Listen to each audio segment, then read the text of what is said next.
Kinumpirma ng PNP na lehitimo ang kumakalat na letter of support ng PNPA Class of 91 para kay VP Sara. Matapos siyang ma-impeach sa Kamara, ayon sa PNP, nirerespeto nila ang pahayag ng mga kasamahan pero mananatili raw apolitical ang mga aktibo sa serbisyo. Yan ang agenda report ni Francis Polve. Kalat na sa social media ang letter of support na ito para kay VP Sara mula sa PNP Academy, tagapagkalinga Class of 1991. Ayon sa bahagi ng sulat, tinawag nilang isang uri ng political persecution ang impeachment complaint dahil wala raw itong factual at legal basis. Tinitiyak din umano sa liham ang solidarity at commitment ng mga miyembro ng Class 91 na nalaban ang anilay hindi makatarungan na pag-uusig laban sa bise. Ilan sa mga prominenteng miyembro ng batch tagapagkalinga 91, sina dating Region 3 Director General Jose Hidalgo Jr., Brigadier General Alan Nobleza ng BARM, Brigadier General Alan Nazaro ng Caraga, at dating NCRPO Chief Brigadier General Reynaldo Tamondong. Legit ang liham, ayon kay PNP spokesperson, Police Brigadier General Jean Pajardo.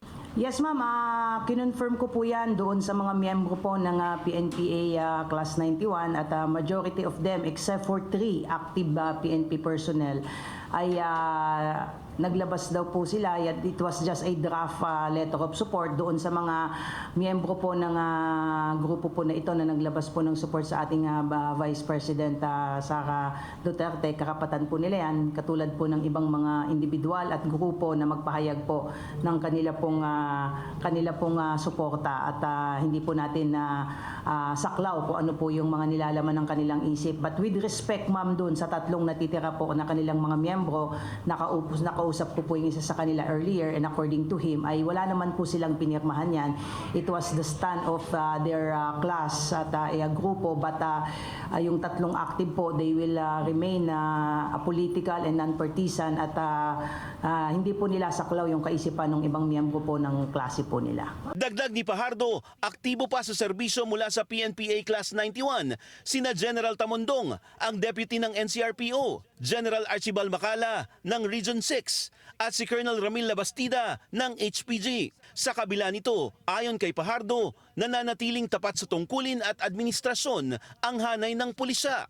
Wala po itong magiging epekto doon po sa mga aktibong miyembro po ng Philippine National Police Academy because alam po namin yung aming mga sinumpaang tungkulin po at alam po namin na bilang mga miyembro po ng PNP kami po ang unang-unang dapat magpaalala sa ating mga hanay na we should remain apolitical and non-partisan.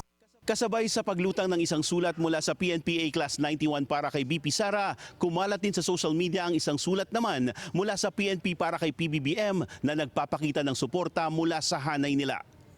Pero ayon kay Pajardo, wala itong kinalaman sa impeachment ni VP Sara, kundi sulat ito na nagpapahayag ng suporta sa term extension ni PNP Chief Romel Marbel. Dagdag ni Pajardo, sa ngayon ay malayo sa isip ng mga pulis ang pagpanig sa mga personalidad sa politika dahil prioridad nila ang pagtiyak sa latag ng seguridad sa nalalapit na halalan. Lalo't bukas ay magsisimula na ang campaign period para sa national candidates. Para sa agenda, Francis Polve, Billionario News Channel.